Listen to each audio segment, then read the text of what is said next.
Howdy folks, it is Diecastbuffet here again. Welcome back to another NASCAR Diecast review. And today we have the 2022 Austin Cindric Keystone Light, I almost said Camaro, but it's a camo paint scheme. He ran this multiple times, I believe, in the 2022 season. And it's pretty much a very steep downward spiral from the Brad Keselowski 2021 Keystone Light car. A lot of people didn't like this paint scheme, some do. Let's go ahead and get it out of the box. Alrighty, folks, right out of the good old box, and here we go. Of course, this diecast is on a plastic base, which they consider a permanent base, because apparently to the end of time, you're supposed to keep it on a plastic base because it's an alcoholic diecast, but that's besides the point. Of course, picked this up from our friends over there at Circle B Diecast. You can see, sure, it's still in stock with the other Austin Cindric diecast. And hey, the 2023s are already out and about. I think Buescher's and Logano's 2023 cars are out. So feel free to go pick those up. They're in stock. If the regular ARC plastic chassis one, they're not in stock, they should have the metal chassis version of them. So you can check that out as well. Feel free to use that promo code down below. Use code Diecastbuffet. Save on shipping. Orders $30 or more.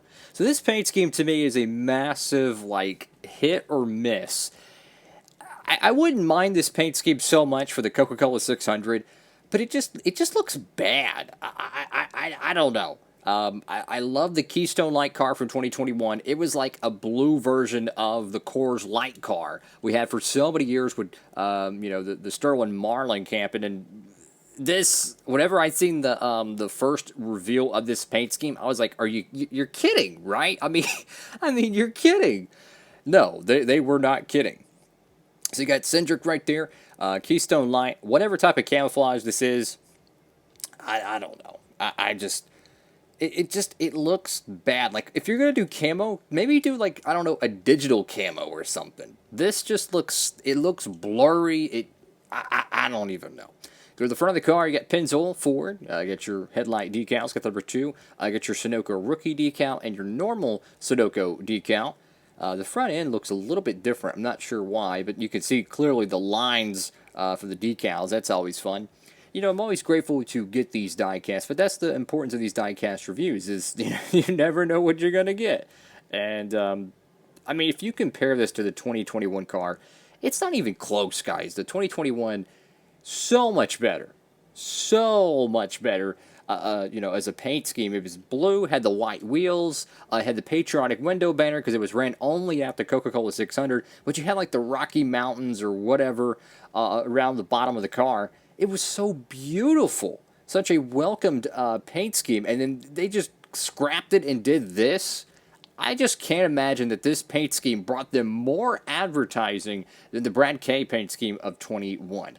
I mean, look, if you make a paint scheme and it looks bad, people are not going to share it on social media. That's just the truth. But if you make a great-looking paint scheme that people love, they will share it on social media. And here's the secret. It's all for free. They're getting free advertisement. Every time you take a photo with a diecast or a t-shirt that has a certain paint scheme on it, it's just free advertisement for that sponsor. So you figured they would want to make the paint scheme look as crazy and as awesome and as modern and cutting edge, like nothing no one else has ever seen, so they can get more publicity. Then they show up to the racetrack with this. It just shows you how out of touch a lot of these companies are with the true demographic of NASCAR fans, because that's the thing. Like, when Colleague Racing comes out with a great-looking paint scheme, everybody shares it. Trackhouse Racing, everybody shares it. I didn't see too many people sharing this paint scheme. Austin Cindric, get your Daytona 500 race win sticker there. Got your Keystone Light decal with a little bit of a decal crinkle there. That's a tough area of the car to wrap. This is a full wrap car. It was painted black. So everything around here is pretty much one gigantic full wrap. Very difficult to get these, so I have to give them a little bit of slack there. You got Menards Freightliner Discount Tire, Auto Trader. Got the blue number 2, Goodyear Cup Series. You got these very faint gray wheels, which it's not actually accurate to the real Penske cars. If you look at the Penske 124s, they're like a chrome. Now I'll show this as comparison.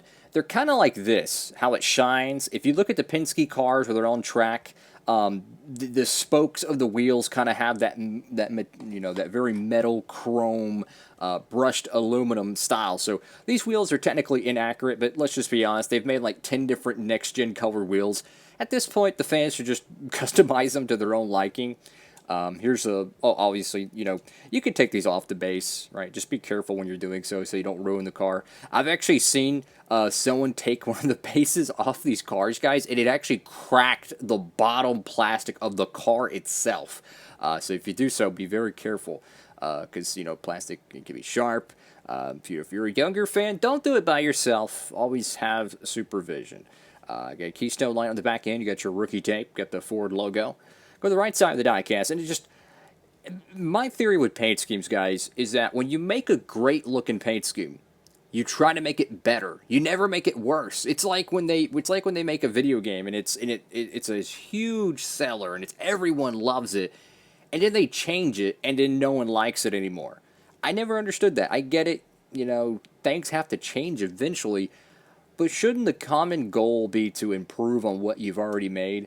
This is like they hit the reset button and forgot to even make a paint scheme. I mean, they could have literally just left this car completely gray and it would look better than this, because the camouflage looks so blurry and pixelated. It doesn't look like a good camouflage. This is coming from someone who loves the Mazioke or the Real Tree, or all the different paint schemes throughout the years that Harvick and Austin Dillon and Boyer and X, Y, and Z have always drove.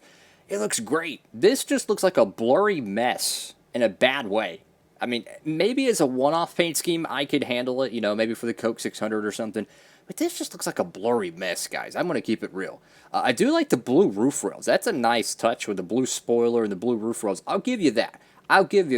That's a nice touch. The baby blue number 2 reminds me of that Brad K car he ran, I think, at Martinsville when he won in 2018, I think it was.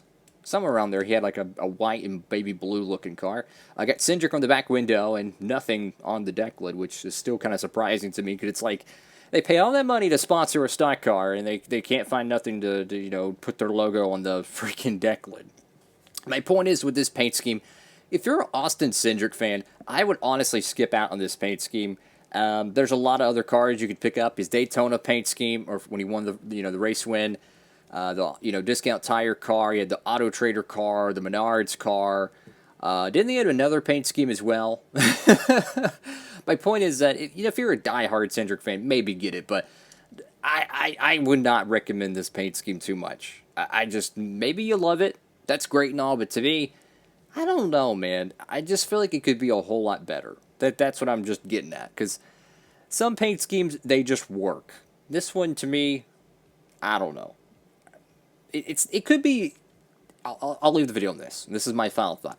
It looks better than the car that's on the real track, right? But it could have been a better choice of a paint scheme, in my opinion. Because when you look at the Keystone Light car of 21, it looked so good. And then they just did this, and it looks like a blurry, pixelated mess. I don't know. Anyways, thank you all so much for watching the video. Make sure to like, comment, and subscribe. Diecastbuffet. Sign it off.